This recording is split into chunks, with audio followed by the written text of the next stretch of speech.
Hey guys, what is going on, and welcome to Pokemon Sun and Moon. We finally have information on it, which is amazing, which also took way too long to finally figure out what this game is going to be about, but we're finally done with the speculating and we finally have some answers. So today we're going to be going over the Pokemon Sun and Moon trailer. So let's just go over it because we're going to be doing a trailer analysis video today and see what's going on. So let's just hit the play button here. So I'm going to give my thoughts and opinions on what we have so far.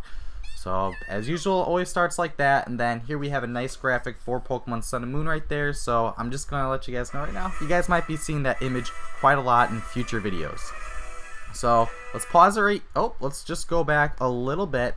So right here, as you guys can see, we have our new character that's going to be the protagonist of this upcoming game. So as you guys can see, one thing I want to note here, obviously this is going to be our character, but what I'm doing here is notice how it's a little bit different compared to the character from X and Y and Omega Ruby and Alpha Sapphire.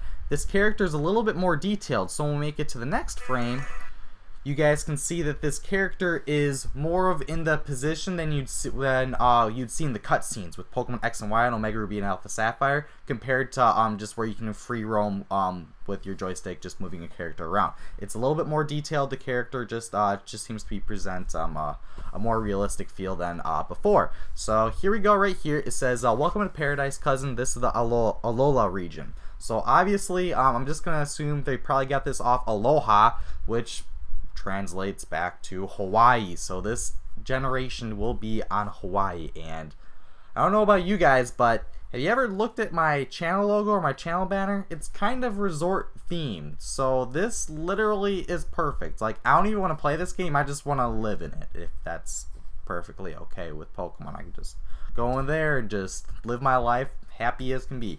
Let's go ahead and hit play again. Let's see what else is going on. So here I believe this is kind of the start of the region.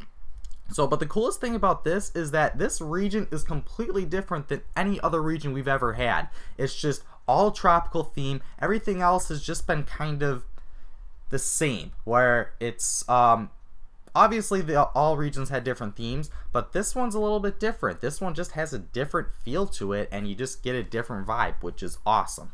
So let's hit play again. So this is kind of where you can see the, actually I'm gonna turn the volume down just a little bit because I want to be able to talk over this. And here we go. As you guys can see, this is going to be our new professor. So definitely very Hawaii themed kind of look that you have there. That's I think that's kind of a bigger Asian population that lives in Hawaii. But as you guys can see, they definitely hit the stereotype literally perfectly. So as you guys can see, you see the rainbow back there on the hat, which if you guys don't know, the Hawaii college, they're called like the rainbow, or like their logo is literally a rainbow, or the Rainbow Warriors, I think. So it just all fits perfectly, where it just gives more reason to believe that this is on Hawaii if you guys think it's any other resort scene place. As you guys can see here, I'm going to assume this is his assistant. So these assistants start working out a little bit now. They got a little bit of muscle on them, and they just, undershirts, you don't need them. I mean, but I'm kind of glad that this guy has an undershirt right now. We don't need to see that big of a gut on Pokemon games. But here we go. So here are our new starters. So let's just pause right there and just give a little explanation. So I'm also on the Pokemon website here, and it gives details on each character. So let's just go ahead and click on the first one. So let's hit play. So these are going to be the starters, and then we're going to go over Rowlet. I believe it says Rowlet first. So let's pause it right there. So it is a grass flying type, and as you guys can tell, it's like, it seems like a tropical owl type Pokemon. So I believe that there are owls that are based off of the sun. I believe it. Nope, off the moon. Because I'm trying to go back to when I made the video on the legendary speculation, and one of the possible options was an owl. So this is no surprise here that we do see an owl. So this is Rowlet. It's a grass quill Pokemon. So it's kind of interesting why they say grass quill. Gotta be part owl, something like that. It's just kind of an interesting design. I don't know if this is like a bra or something like that. I'm not really sure. I mean, there's boys and girls that just want to cover up the nips. I don't know. That's not any of my business. But this is gonna be a grass flying type Pokemon. So with the grass flying type, it kind of contrasts each other. So this could be a good Pokemon competitively, and its ability is Overgrow. But let's go to the explanation for it. So it says, Rowlet can attack without making a sound. It flies silently throughout the skies, drawing near it to its opponents without being noticed, and then lashing out with powerful kicks. It can also attack from a distance using the razor-sharp leaves that form part of its feathers. So that is Rowlet. So let's just go to the next one now. And as you guys can see, it can turn its head all the way back just like a regular owl. Creeps me out just a little bit. But here we have Litten, which is just a plain fire type Pokemon, which obviously it's red and black. It's probably going to end up being a fire dark type. So I don't know how well this Pokemon is going to be competitively, but we'll just have to wait and see what its ability is and such. But looking at this Pokemon, it seems alright. I mean, I don't know. There could be a big cat population in Hawaii. I really haven't researched anything yet. So, but don't worry, I'll be doing that later on in future videos. So right now, it's just what I see right now and what I'm getting. And by the way, I didn't notice. Kind of put this on. I haven't worn this since like 2008 or something. But I thought I'd bring it out, just a little bit of a resort theme there. So let's go click on Litten and see what they have to say. So let's just get it to load. But yeah, I don't know. This probably will end up being my starter type Pokemon, to be honest with you guys. I just feel like that's kind of the way it's just going to be going. I'm always a big fire type fan, and just out of all the 3 starters that I see so far, I believe this one is my favorite. So it's a fire cat Pokemon, so it is not a lion. So a lot of people, it could have been predicted that this would end up being a lion. So we're going to see more of a, I'm going to assume, skinnier figure type Pokemon compared to a lion, which is just a little bit more buff and stronger. So its ability is Blaze. That's the ability you'll be getting with it. And it says, logical but also passionate. Litten always remains cool-headed and doesn't show its emotions on the surface. So it's a very bland bio on it, not nearly as detailed as it had with the last Pokemon, but that's what we'll be getting with Litten. So now on to the water type starter, which this one intrigues me a little bit, which also it kind of interests me at the same time, where it's a little bit like, it's like a circus type. So we have Popplio, I believe that's how you pronounce it. So Popplio, it's going to be, I believe it's a seal type Pokemon, which is a little bit interesting because I don't know if like this is Hawaii themed a seal, because I mean I know there's like oceans and stuff, but I just don't feel like I would see this Pokemon. But it is it's the sea lion Pokemon, so I guess the best way I can relate this to is a Samurott that we have so far. So it's definitely going to have to differentiate itself from Samurott, because obviously we don't want something that's too similar, because we have Otter, then we also have Sea Lion. I mean, Sea Lion is just pretty much a bigger version of an Otter. That's really all it is. If you guys want to get technical, obviously there's going to be some differences, but just as far as aesthetics, it's kind of the same. But let's read what it has to say. Popplio's swimming speed is known to exceed 25 miles per hour. It's better at moving in the water than on land. Still, when it's on land, it takes advantage of the elasticity of its balloons to perform acrobatic stunts and jumps. So this Pokemon can create balloons. That's probably its little feature, kind of like with Froakie, where it has like the bubbles around it. You can throw them at people. So it's just got its own personality, and looks like it just seems more like a fun-loving Pokemon that a lot of people will probably enjoy. So it'll probably have a good personality that will be fitting well into the show once we get to that point. So let's hit play again and get a little bit further in this. And one thing I'd like to notice is, look at the platform of the battling field. It no longer has those 2 platforms, which is one of the things I was getting sick of. Like, why do we gotta have 2 platforms? Just make it one overall playing stage or battling field and have them battle on that. So it looks a little bit better. I wish the battles just were a little bit more animated, but it seems pretty similar to X and Y and Omega Ruby and Alpha Sapphire, so there isn't too much in at least the aesthetic viewing mechanic on Sun and Moon. So let's go into the next part. So right here we have the region, and I don't know what to think of this yet, because it only seems like we have covered just a little portion of it. Because if this is all the region, I mean, I'm assuming this is kind of the starting town. We walk up here, and then we have a tunnel. That's it. Then we have a road here. So I'm assuming there's a ton more, but all we really have right now of the Alola region is this. So I can't really base any kind of feeling that I have on it now, other than obviously we know this is an island, this is the theme, this is probably going to be our starter town, and we will see what else we have to discover later on. But oh man, this is like, I literally want to live here. This is literally what I do. I actually had a video that I was planning on doing where my top favorite places to live and I'm glad I didn't do it because this is going to have a lot of new options where I definitely want to consider living. So this is a very cool thing to see that we will be getting the resort theme. So obviously you guys can see volcanoes and stuff, so that's probably going to be incorporated somehow in the game. And then we have this female character here. This could be one of our companions. Not too sure, it's just very short, so, but I mean, this could be one of our options that we could be going against. So as you guys can see here, that was detailed earlier in like the first trailer, whatever you want to call it, for Sun and Moon. We saw trucks and cars and ambulances, stuff like that, and this is the first one that we see here. So I don't know if we talk to them, they can give us a ride, maybe kind of like an off-road place where we may not be able to run around in or ride our bike in.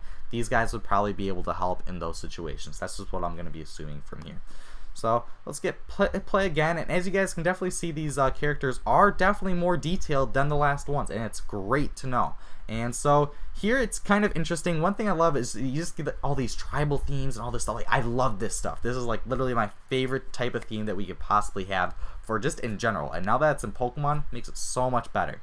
But here we can go into a forest. I'm still assuming that this is probably in the middle or in the beginning of the game where this is the first forest we'll be heading into. But we always see like all these tikis and stuff out there, so it's just really cool to see. So here, nothing too fancy yet, but here we have I'm going to assume this is going to be our let's go back just a little bit. This is going to be our rival, and I love seeing this because we actually have a real rival this time. Last time we had like 5 guys that just hung around with us the whole time, and I was like, okay, you can go. But this character right here, he seems a little too fun-loving, but that is kind of the personality in people in Hawaii. They're just very chill, very relaxed. It's just kind of a vacationing place. So this personality doesn't surprise me, so I want to know what my reason is to want to beat him other than, oh, hey, we're friends. Nice to meet you. Let's just go on a journey and we'll meet up and battle a few times. I don't want that. I want to have a reason to want to go against him other than just being his friend. Like, I would rather have someone that I really want to be competitive with and try to beat them because he feels like he's better than me, or he has different style in growing his Pokemon, or he has different intentions that I have, and I want to be able to contrast those two. If they're the same character, I mean, what's really the point? I don't really get it. But so let's hit play again. So obviously it's going to be going back to the starter. So here, this is definitely going to be our first place that we'll be going to. As we saw right before, the character was running right across here. So this is also where we're going to be choosing our starters. So that will obviously be the first forest we go in. So, and then here's the girl character right here. I'm not really feeling this hat. I don't really know. Maybe it's supposed to represent like a flower that goes on the top of your head, but it just looks a little weird. That's kind of up top. I don't know. I would have rather had her have like a flower that would just be kind of put in your hair rather than the hat that has, I don't even know. It looks like a little chicken top or something like that. Not really sure how I feel about the female character. Just seems very bland to me. Nothing really sticks out, but I do definitely enjoy the protagonist so far. So then here we have the legendary. Now I want you guys to look in the background first. So looking here, it has both the logos for the Sun and Moon legendary. So I'm going to assume that both Pokemon are in the game, but you are only able to capture one. But there might be a reason where you're using this character or this Pokemon to beat the other Pokemon and reversed in other games, or in the other games. So that's what we can see here. But hey, I was right. I knew that there was going to be a lion for the Sun legendary, so I'm glad that I called that. And let's just get a look at this guy. This guy looks really, really cool. One thing here is you can see, it's like, come on, like I can see the squares on him. You can't do any better than that, Pokemon. I mean, just get a stronger DS. I mean, I love the DS, but pick up these graphics. Like, if I gotta see these squares on this Pokemon, it's like, come on. But it is a great looking Pokemon. I can't get you wrong there. And then here we have the the Moon Pokemon. And look at the Moon Pokemon. It looks kind of like a vampire figure. It does have the shape of the moon, so it literally is the silhouette of the Pokemon Moon logo, which is something that I always contemplate. I just never really thought of it too seriously as like that. It's like, why would the character be the exact silhouette that we have for Pokemon Moon? But it literally is. It literally is the silhouette of the Pokemon Moon logo. So I believe it's like a vampire bat type Pokemon. I mean, it just seems to resemble that too perfectly, and I'm just going to go with that is what this thing is. So we'll be able to see, well, obviously this does come out on November 18th, but I did see, I think I saw in Cerebi that it isn't worldwide this year. It isn't, not. I'm actually going to go to it really quick because I believe Europe might be getting it on the 23rd. So I just want to check to see on that, just to let you guys know right away if we'll be getting it. So let's see. Yep, 23rd in Europe. So I'm really sorry, guys. Like, I would be really pissed to find out that it comes out 5 days later than pretty much everyone else. So I'm sorry for all you that live in Europe, but I'm in the US, so this doesn't affect me at all, and I'll definitely be playing this game right away. And let me know in the comment section if you guys want me to LP this, because I really wasn't planning on it, but now that this game just literally fits me too perfectly, I feel almost as if I have to, and I'm just really gonna enjoy this game, and I'd love to be able to experience that with you guys. So we'll just see what you guys let me know in the comment section below, and just tell me how you fit in that. But so what we're gonna do now is there's also the Japanese trailer, and with the Japanese trailer we were able to find out that there are a few features that we did not see in this that we saw in the Japanese version, and I'm just gonna list them off. I will just put a picture of it about that, but we're gonna be getting trainer customization back. So right now it's just skin pigmentation and hair color, but I'm definitely going to assume if you're going to customize your character that much, you should be able to customize them in so many other ways as your journey continues. So we'll definitely be getting character customization back into the game. So that was basically the one huge thing that was added to the Japanese version that was not in ours. So let me know what you guys think of Sun and Moon. I'm really excited for it. I got up early for it, but I'm sorry if this came out a little bit later than assumed by you guys, but everyone else is sleeping in the house, and I'm not going to wake them up screaming Sun and Moon. But I definitely got to enjoy my experience of seeing the new characters, and should be a fun year. Should be a very fun year. So we just got our first taste of Sun and Moon, so I'm going to assume from here on out, every single month, we're going to be getting new information. So if you guys enjoyed this video, if you guys are new to the channel, if you guys want to subscribe, because you guys will definitely be getting a lot more content like this. And I believe that's it. Sun and Moon, it's officially Sun and Moon season. Have a good one, guys, and I'm out.